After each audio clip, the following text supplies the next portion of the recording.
Hello friends, welcome to my new video. दोस्तों, क्या आपको पता है कि बिटकॉइन को क्यों एक रियल मनी कहा जाता है?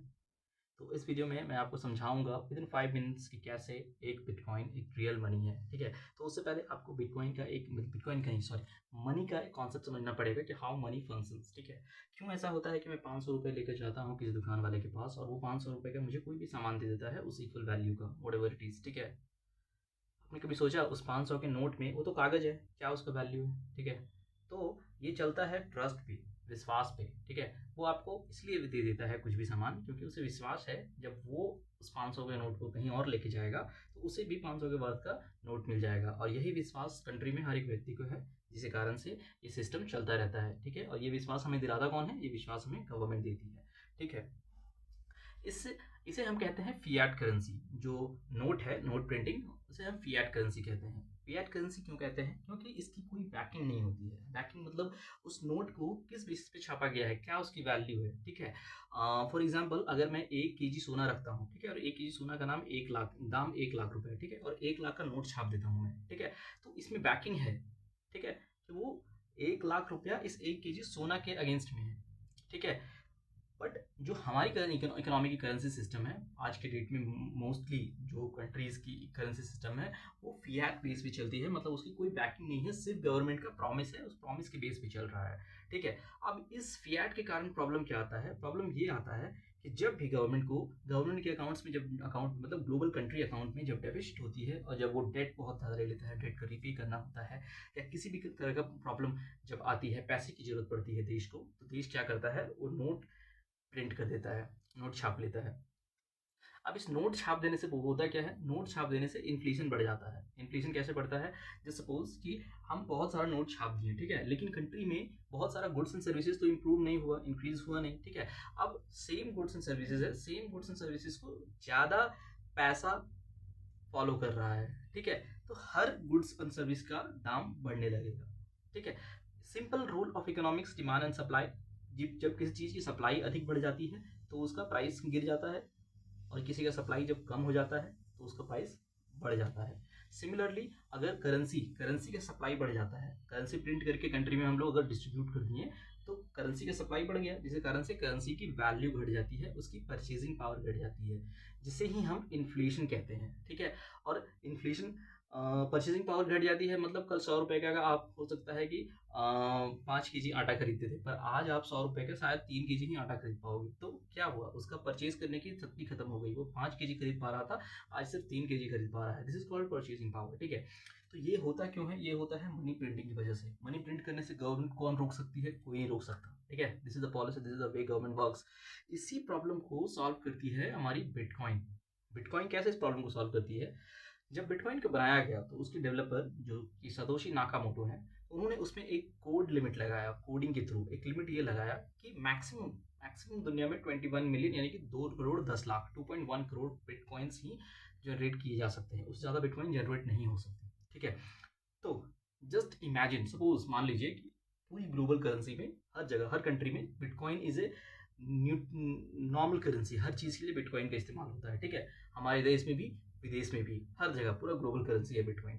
तो इस केस में आप इमेजिन कीजिए, अगर देश में कुछ प्रॉब्लम आता है, पैसे का कुछ भी दिक्कत होगा पैसे का, तो क्या गवर्नमेंट चाहेगी कि और बिटकॉइन जनरेट कर दे? तो कर पाएगी? नहीं कर पाएगी।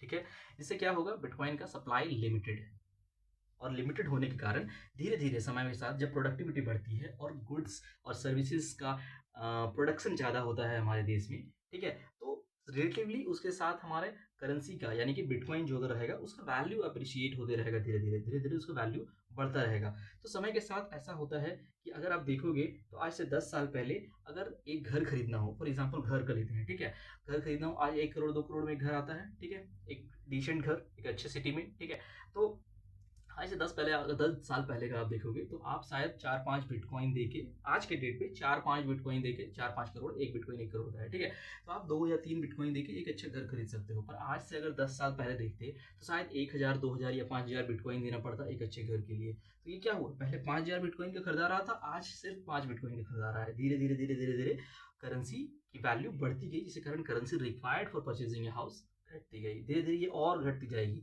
हो सकता है कल के टाइम पे सिर्फ एक बिटकॉइन जरूरत पड़ेगा, फिर सिर्फ 0.5 बिटकॉइन, फिर धीरे धीरे 0.1 बिटकॉइन, फिर 0.01 बिटकॉइन, उससे भी कम घटता जाएगा। तो दिस इज द वे, ये एक टेक्निकल चीज़ है जो करेंसी बिटकॉइन के साथ है। क्यों? क्योंकि बिटकॉइन की सप्लाई लिमिटेड है और पूरे दुनिया में बिटकॉइन सर्कुलेट हो सकता है।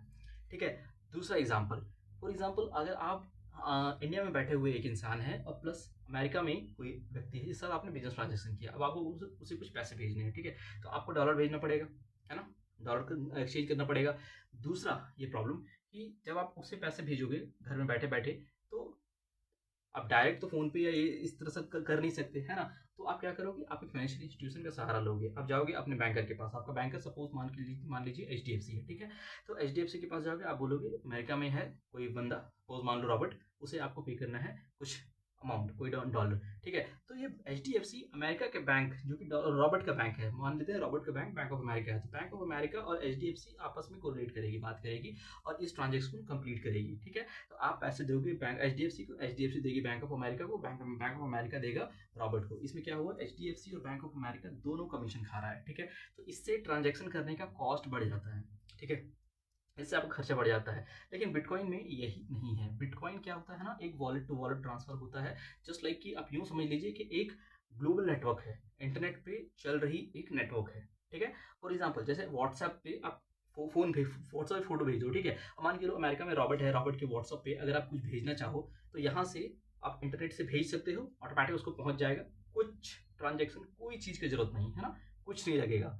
सिमिलरली बिटकॉइन के साथ भी है, bitcoin wallet to wallet transfer होता है। ठीक है, आपके वॉलेट में मान के चलिए 5 बिटकॉइन है, एक बिटकॉइन आपको भेजना है रॉबर्ट को, तो आप अपने बिटकॉइन से रॉबर्ट का बिटकॉइन का एड्रेस लोगे, रॉबर्ट का बिटकॉइन का एड्रेस डालोगे और उसे एक बिटकॉइन भेजोगे, तो उसे एक बिटकॉइन डायरेक्ट पहुंच जाएगा। जिसके बीच में जो बैंक होते थे, इंटरमीडिएट फाइनेंशियल इंस्टीट्यूशन जो कमीशन खाते थे, वो हट गए, उनकी जरूरत ही नहीं है। ठीक है, इससे हमारा खर्चा बचा, दूसरा बार बार बैंक जाने का टाइम बचा, तीसरा दिमाग का लफड़ा बचा। ठीक है, चौथा, अब ये साथ समझिए कि ट्रांजेक्शन फीस इसमें भी तो होती है, पर बहुत छोटी सी होती है। जो बीच में माइनर्स बैठे होते हैं, जो ट्रांजेक्शन्स को वेरीफाई करके कंप्लीट करते हैं, इसके बारे में आपको वीडियो क्यों चाहिए तो आप मुझे कमेंट में जरूर बताइएगा, मैं आपको बताऊंगा, मैं आपको वीडियो जरूर बना के दूंगा। ठीक है, तो माइनर्स जो बैठे होते हैं वो थोड़ा सा ट्रांजेक्शन फीस लेते हैं, जिससे ये ट्रांजेक्शन सक्सेसफुल हो जाती है। तो this is the benefit of bitcoin. ठीक है, और बिटकॉइन मैं आपको ये रिकमेंड करूंगा कि आप अगर इन्वेस्ट करते हैं, आप अर्न करते हैं, तो उसमें बिटकॉइन में कुछ इन्वेस्टमेंट जरूर करें। ठीक है, शेयर्स में करते हैं बट बिटकॉइन में भी करें, क्योंकि बिटकॉइन आपके सेविंग, आपके मनी को, व्हाटएवर यू आर अर्निंग, आपको उसको बचा के रखता है, उसको होल्ड करके रखता है। इसे डिजिटल गोल्ड कहा जाता है, इसे स्टोर ऑफ वैल्यू कहा जाता है। ठीक है, क्योंकि आप बिटकॉइन जितना बताओगे ना, जितना इन्फ्लेशन रेज करेगा ना, उससे बहुत तेजी से आपका बिटकॉइन बढ़ेगा। क्यों? क्योंकि बिटकॉइन का सप्लाई लिमिटेड है, जिसके कारण। और सोचिए, आज तो दुनिया भर का 1% पॉपुलेशन है, 1% पॉपुलेशन सिर्फ है जो शायद बिटकॉइन की वैल्यू समझती है, बिटकॉइन को में किसी तरीके से रिलेटेड है। 99% लोग नहीं है रिलेटेड। मान के चलिए धीरे धीरे ये नंबर बढ़ती है, जैसे जैसे बिटकॉइन का एक्सेप्टेंस, ये इतनी सिक्योर करेंसी है ना, इतनी सिक्योर सिस्टम है ना, कि डेफिनेटली इसका धीरे धीरे एक्सेप्टेंस बढ़ेगा। अमेरिका ने इसको रेगुलेट करने के लिए लॉ बनाया, यूरोप में इसे रेगुलेट करने के लिए लॉ बन गया, सिंगापुर में लॉ बन चुका है, अमेरिका एक फॉरेन रिजर्व करेंसी के लिए बिटकॉइन को खरीद रही है, 2 लाख बिटकॉइन वो खरीद चुकी है। ठीक है, तो ये धीरे धीरे एक्सेप्टेंस बढ़ रहा है, और जाहिर सी बात है जब डेवलप्ड कंट्रीज जो यूज कर रही हैं, उसे भी इंडिया उसी सिस्टम को आज नहीं तो कल कितना भी डिनाई कर ले, इंडिया को फॉलो करना पड़ेगा और उसी सिस्टम पे आएगा।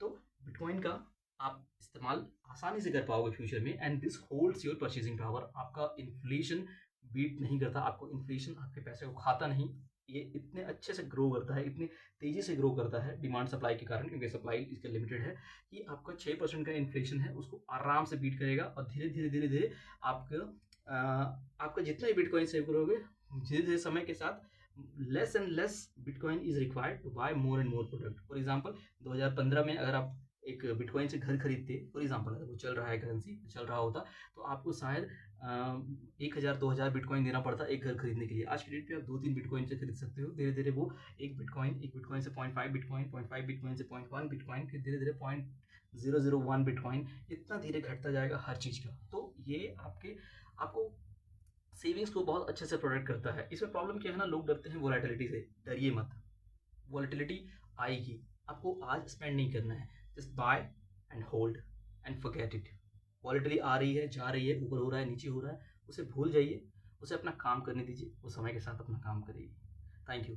इसके ऊपर आपको कोई भी क्वेश्चन चाहिए, कोई भी क्वेश्चन हो, आप मुझे ज़रूर कमेंट में पूछें। कोई वीडियो चाहिए वो बताएं, मैं आपको बताऊंगा। कोई टेक्निकल चीज़ समझना हो वो भी मुझे बताएं, मैं आपको ज़रूर बताऊंगा। कोई वीडियो उस पर ज़रूर बताऊंगा। Thank you. एंड चैनल को like and share, like share and subscribe.